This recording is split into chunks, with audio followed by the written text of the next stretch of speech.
خواتین پر بھی لازم ہے کہ وہ صدقہ کریں. امہات المومنین اس قدر صدقات کیا کرتی تھیں. آج ہم میں سے ہر شخص مال جمع کرنے میں لگا ہوا ہے. آج جو ہم نے آیتیں پڑھی ہیں نا سورہ بقرہ، اس میں 3 رکوع مسلسل صدقات و خیرات کی ترغیب پر ہیں. مسلسل بار بار جو لوگ اللہ کی راہ میں خرچ کرتے ہیں ان کی مثال ایسے ہے کمثل حبۃ انبتت 7 سنابل، گندم کا ایک دانہ جس سے 7 دانے پیدا ہو جائے اور پھر اس دانے سے مزید دانے. جب آپ خرچ کرتے ہیں اس کی خیریں پھیلتی ہیں، وہ تمام ثواب کس کے کھاتے میں جاتا ہے؟ اکیلے آپ کے کھاتے میں جاتا ہے. اللہ فرماتے ہیں جو اللہ ایک گندم سے ہزاروں گندم پیدا کر کے دکھاتا ہے تمہیں آنکھوں سے، وہ تمہارے 1 روپیے سے ہزاروں روپے پیدا کر کے کیوں نہیں دکھا سکتا؟ ایسے بڑھائے گا اس کا ثواب. خواتین کی بھی ذمہ داری ہے. رسول اللہ صلی اللہ علیہ وسلم خواتین میں باقاعدہ صدقات و خیرات کی ترغیب پر بیان کیا کرتے تھے.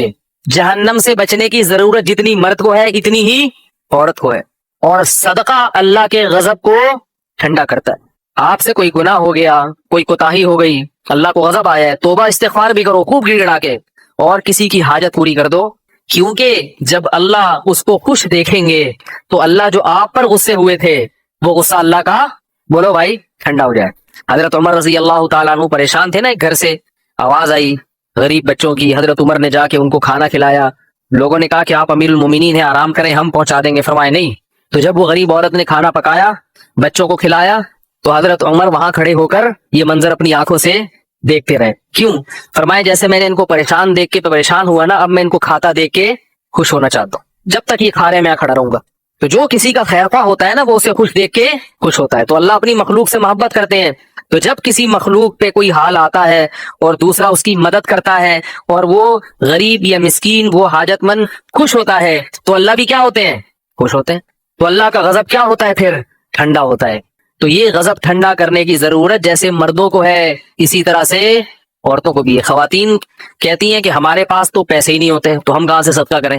اللہ کے نبی نے فرمایا کہ اتقوا النار ولو بشق تمرۃ، آدھی کھجور صدقہ کر دیا کرو، اس سے بھی اپنے آپ کو جہنم کی آگ سے بچا سکتے ہو.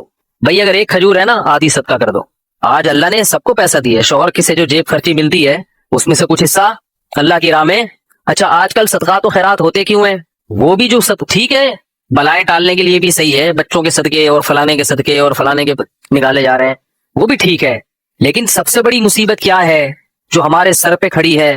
وہ ہے جہنم کی آگ، ہمارے گناہوں کا عذاب. اس بلا کو ٹالنے کے لیے صدقہ کرنا چاہیے. صدقات سے بلائیں ٹلتی ہے نا، تو لوگ بچوں کے لیے صدقہ کرتے ہیں کہ اس پہ کوئی بلا آنے والی ہے تو ٹل جائے. ٹھیک ہے نا، یہ بچ گیا، ٹرک کے نیچے آیا تھا، نیچے سے اسٹیکر ٹرک کے نیچے کوئی آ جائے تو اسٹیکر بن جاتا ہے نا، آپ کو پتا ہے کراچی کے ٹرک ایسے. تو یہ بچ گیا تو صدقہ کرتے ہیں، اچھی بات ہے، شکر میں. لیکن اصل صدقہ کیا ہے؟ بولو بھائی، اللہ کے غضب کو ٹھنڈا کرنا. اس کی فکر نہیں کرتے. صدقہ کر کے نہ دیکھ رہے ہوتے ہیں برکت ہو رہی ہے کہ نہیں ہو رہی، پیسے آ رہے ہیں کہ نہیں آ رہے ہیں. بھائی اللہ کے غضب کو ٹھنڈا کرنے کے لیے صدقہ کیا کرو. صحابہ اس لیے کیا کرتے تھے.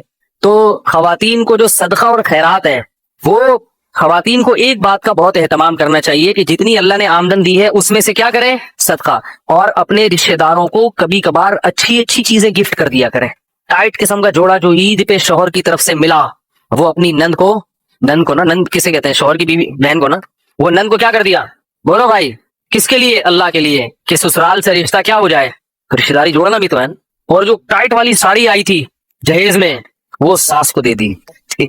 تو ہمارے معاشرے میں ہدیوں کا رواج کیا ہو رہا ہے؟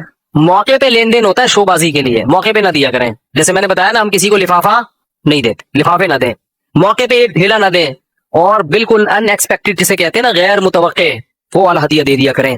اس ہدیے سے کیا ہوتی ہے؟ اور ہدیے کا اصول یہ ہے کہ جب دیا جائے چھپا کے دیا جائے. آپ نے نن کو پوری دنیا کے سامنے دے دیا، اب نن بولے گی شو مار رہی ہے. نن کیا بولے گی؟ شو مار رہی ہے، سب کو دکھانے کے لیے مجھے دے رہی ہے. اور نن اپنی انسلٹ محسوس کرے گی. وہ بے عزتی محسوس نہیں کرتی کبھی بھی، وہ ہمیشہ کیا محسوس کرتی ہے؟ انسلٹ. کیونکہ اس کو بے عزتی محسوس کرنے میں انسلٹ محسوس ہوتی ہے. ٹھیک ہے نا؟ تو وہ بھی اپنی بے عزتی محسوس کرے گی کہ بھائی وہ اسے شو بازی کے لیے. ہر ایک کا دل اتنا بڑا تھوڑی ہوتا ہے. تو اس لیے چپکے سے دو، اور اس کو بولو بھائی کسی کو بتانا نہیں کہ یہ میں نے تمہیں دیا ہے. ہمارے یہاں شو بازیاں ہو رہی ہیں، بار بار اس کو بتا رہے ہیں یہ میں نے دیا، یہ میں نے دیا، یہ ساڑی یہ تو میں نے دی ہے. ٹھیک ہے نا، یہ گھڑی یہ تو میں نے دی ہے. تو بار بار شو بازی شو بازی. تو اللہ کو یہ کس کو خوش کرنے کے لیے ہو رہا ہے؟ دیکھو اس کا بڑا فائدہ پتہ ہے کیا ہوگا؟ جب آپ اللہ کو خوش کرنے کے لیے اپنے رشتہ داروں کو گفٹ دیں گے، تو اگر وہ قدر نہیں بھی کرتے اور آپ کے ہدیے کی قدر آپ کا یعنی شکر نہیں بھی کرتے، تو بھی آپ کو تکلیف